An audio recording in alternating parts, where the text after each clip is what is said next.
You've heard of flying fish. You've heard of walking sharks. But have you ever heard of a fish that climbs trees and breathes air? Meet the creature that refuses to follow evolution's rulebook, the mudskipper. It's half fish, half land explorer, living between worlds, defying biology itself. A fish that can drown underwater, yet thrive on land. Unlike other fish, mudskippers don't rely solely on gills. They breathe through their skin, mouth, and throat, but only if they stay moist. Water is their curse. Mud is their kingdom.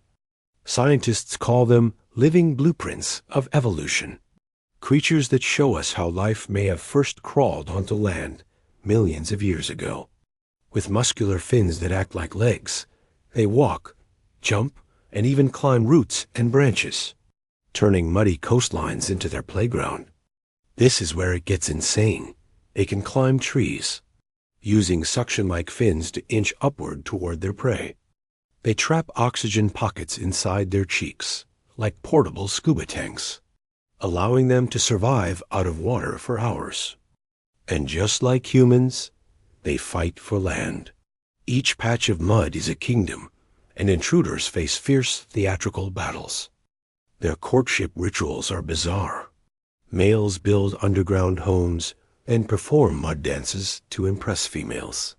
Love, in this world, is written in the mud.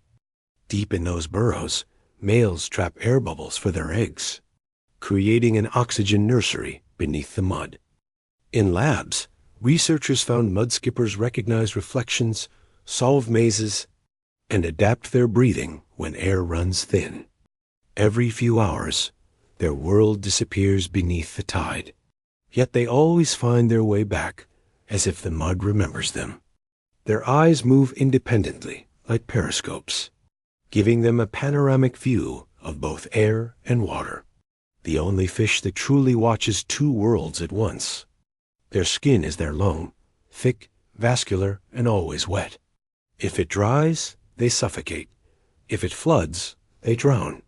Balance is survival.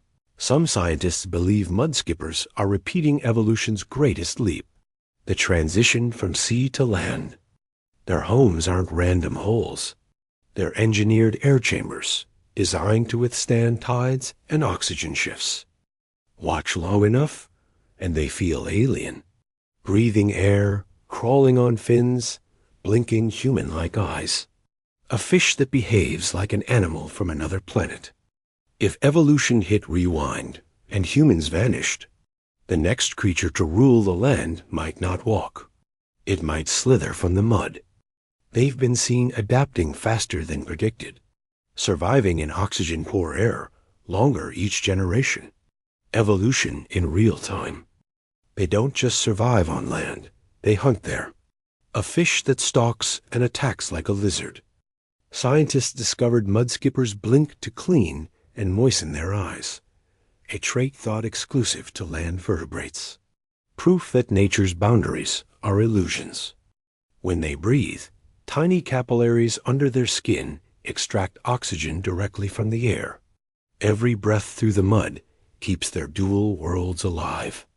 In evolutionary terms, they're pioneers, testing the limits of what life can do when it refuses to stay in one realm. To study them is to study ourselves, our beginnings, our adaptations, our stubbornness to survive. They use tools, memory, and observation, a level of intelligence rare in fish, closer to reptiles or birds. Entire colonies live in these coastal worlds, building civilizations made of tunnels, air pockets, and tides. They can't live fully in water. They can't live fully on land. Yet they've conquered both. That paradox defines the mudskipper. Perhaps nature's greatest message lies in this fish. That survival isn't about choosing a side, but learning to thrive in between. If life on Earth ever resets, it won't begin with a whale or a bird. It will begin again, with something crawling out of the mud. The mudskipper isn't just a fish. It's the living memory of how life dared to leave the sea, And every time it climbs a root, it's repeating the story of us all over again.